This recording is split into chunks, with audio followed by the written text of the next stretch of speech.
عید کے دن 10 کام کرنا سنت ہے، اس لیے عید کے دن اس بات کا خاص خیال رکھیں کہ یہ سنتیں ہم ترک بالکل بھی نہ کریں، کیونکہ عید کی خوشی جو عید کو سیلیبریٹ کرنے کا طریقہ رسول اللہ صلی اللہ علیہ وآلہ وسلم نے بتلایا ہے، تو اس طریقے سے ہم لوگوں کو کرنا ہے۔ تو ایسا نہ ہو کہ اتنی بڑی خوشی جو پیارے آقا صلی اللہ تعالیٰ علیہ وآلہ وسلم کی حدیث سے ثابت ہے، جو خود رسول اللہ صلی اللہ علیہ وآلہ وسلم کو یہ بڑا پسند دن تھا، تو اس لیے اس دن ہم ان چھوٹی چھوٹی، یعنی کہ چھوٹی تو کوئی سنت نہیں ہوتی ہے، لیکن بڑی آسان، یوں کہہ لیں کہ بڑی آسان سنتیں ہیں، ان سنتوں پر ہر کوئی عمل کر سکتا ہے۔ اس لیے ان 10 خاص کاموں کو خصوصی طور پہ یاد رکھنا ہے اور ان 10 سنتوں پر ہمیں عید کے دن عمل کرنا ہے۔ نمبر 1، صبح سویرے نماز فجر سے پہلے بیدار ہونا۔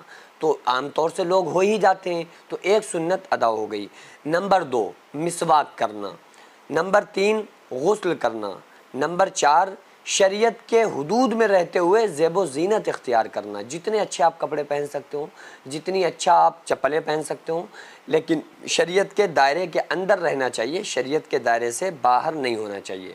نمبر 5، خوشبو لگانا۔ نمبر 6، عیدگاہ جانے سے پہلے کوئی میٹھی چیز یا کھجور وغیرہ طاق عدد میں کھا لینا۔ نمبر 7، جلد از جلد عیدگاہ پہنچنا۔ پیدل جانا سنت ہے اور آتے میں واپسی میں دوسرا راستہ اختیار کرنا۔ نمبر 8، اگر صدقہ فطر ادا نہ کیا ہو تو عیدگاہ جانے سے پہلے ادا کرنا، یعنی صدقہ فطر کا عیدگاہ جانے سے پہلے، یعنی عید کی نماز پڑھنے سے پہلے اس کو ادا کرنا، یہ سنت ہے۔ نمبر 9، عید کی نماز عیدگاہ میں پڑھنا، یہ بھی سنت ہے، اور مسجدوں میں اگر ہو رہی ہے وہاں پڑھ رہے ہیں تو ہو جائے گی، لیکن عیدگاہ میں پڑھنا، بستی سے الگ تھلگ جا کے عیدگاہ میں نماز پڑھنا، یہ سنت ہے۔ نمبر 10، راستے میں تکبیر پڑھنا۔ کون سی؟ اللہ اکبر لا الہ الا اللہ اللہ اکبر وللہ الحمد۔ تو یہ 10 سنتوں پر ہم لوگوں کو خصوصی طور پہ عید میں عمل کرنا ہے، چونکہ رمضان میں ہم عبادتیں کرتے ہیں اور رمضان کی پھر پوری کسر ہم لوگ عید میں نکالتے ہیں۔ وہ کیا کرتے ہیں؟ کوئی میوزک سن رہا ہے، کوئی گھومنے جا رہا ہے، اور بڑی عجیب بات یہ ہے کہ جیسے ہی عید کا چاند نظر آتا ہے تو اس کے بعد فوراً ہی انسان کی زندگی بالکل بدل جاتی ہے۔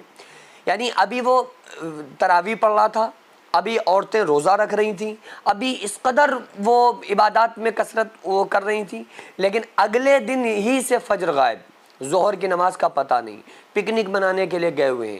تو جو رمضان کا مہینہ ہم گزارتے ہیں نا، تو بس اللہ تبارک و تعالیٰ یہ چاہتا ہے کہ میرا بندہ پوری سال اسی طرح سے گزارے، یعنی کہ غلط کسی کو بات کہنے سے پرہیز کرے، کسی کی غیبت سننے سے بچے، کسی کو برا بھلا کہنے سے باز رہے، چوری کرنے سے بچے، جھوٹ بولنے سے بچے، زنا سے بچے، گناہوں سے بچے۔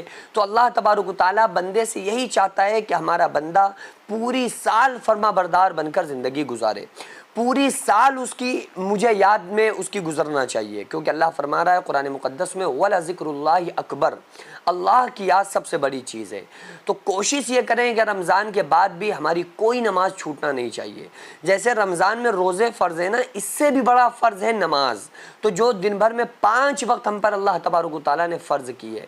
تو رمضان کے بعد بھی ہم دین کے راستے پر قائم ہیں یا نہیں ہیں، یہ بہت زیادہ یہ اس چیز کا ہم لوگوں کو خاص خیال رکھنا ہے۔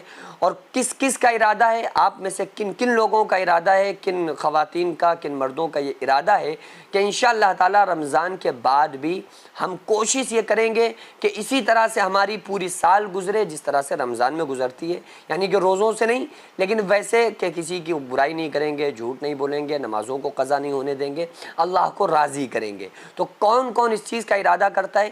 ارادہ کرنے کے پیسے نہیں لگتے ہیں، ارادے پہ اللہ تبارک و تعالیٰ نیتوں پر فیصلے کر دیتا ہے، ثواب عطا فرما دیتا ہے۔ آپ نیت کریں، آپ ارادہ کریں، پھر ان ارادوں میں پختگی اللہ تبارک و تعالیٰ عطا فرمائے گا۔ آپ ارادہ کر کے دیکھیں، ارادہ کرنے میں کچھ نہیں جاتا ہے، ثواب مل جائے گا، لیکن پھر اللہ سے یہ دعا کریں کہ اللہ میں نے ارادہ کیا ہے پوری سال اب گناہ نہیں کریں گے، لیکن اب تجھ سے دعا یہ کرتے ہیں کہ ہمیں پوری سال تو نیک عمل کرنے کی اور گناہوں سے بچنے کی توفیق عطا فرما۔